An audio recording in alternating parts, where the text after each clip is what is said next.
Hello, welcome to my neighborhood. Mike Thompson, Perrysburg Township, Medic 75, and today we are going to be talking about DuoDote, atropine, 2-pan chloride. The chemical name, which is very difficult to say, it'll be shown later on the computer. But basically we just want to talk about atropine, what it's used for, when you're going to use it, how you're going to give it, what does it do, what are the contraindications for it, when don't you want to give it, should you not give it, how much of it should you give, just a whole host of different things. So atropine is it's going to be used as a anti-chlorogenic agent or an antidote, and you're going to want to use that during an organic phosphate, an insecticide, pesticide poisoning, weapons of mass destruction, biological warfare. When sludgem comes into play, you know, the salivation, lacrimation, defecation, that acronym, when those things start to come into play, that's when you're going to want to use the atropine 2-pan chloride. So we have it here on our 3 ambulances.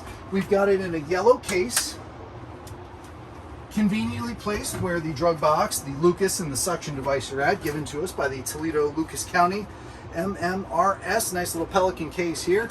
So when we crack this open, we can get to it. But what exactly is the atropine going to do? Well, the atropine is going to bind with the muscarinic receptors in the peripheral and the CNS. And then what exactly is going to happen after that is that you're going to see that it is going to then start to reduce the symptoms of the parasympathetic overstimulation. It's going to kind of help the body get back to where it needs to be. Because what you're going to see is you're going to see a bunch of some airway obstructions. And these are mild symptoms. And the mild symptoms, if you've got 2 or more of these mild symptoms, like I said, the blurred vision, the drooling, teary eyes, that is when you're going to want to administer 1 injection. Now, what do they look like? Well, they could come in all shapes and sizes, but here in our yellow box, we've got them in these packages. You can't really check the medication for clarity, for impurities, but you can check it for an expiration date. It's contained in a vial or a tube, a canister similar to an EpiPen, so you can't see inside. You can't see what the medication of its clarity and its properties or what it looks like in there. So you hold it, all right? You remove the safety cap.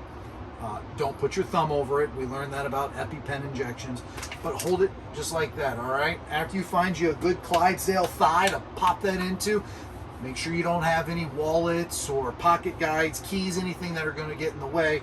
Hold it, pull the safety cap, throw it right in there, man. Let it rip. Hold it for 10 seconds, okay? You're not going to start to see an effect for about 10 to 15 minutes. So once you do reach that time limit of 10 to 15 minutes, if the patient is experiencing any further mild symptoms, not severe, but mild symptoms, go ahead, rip 2 more. Bing, bang, okay? So you've got 1 more in each thigh. Now they've gotten a total of 3 doses. This is where you're going to observe them for another 10 to 15 minutes, okay? So now you've been with the patient for about 30, almost 45 minutes.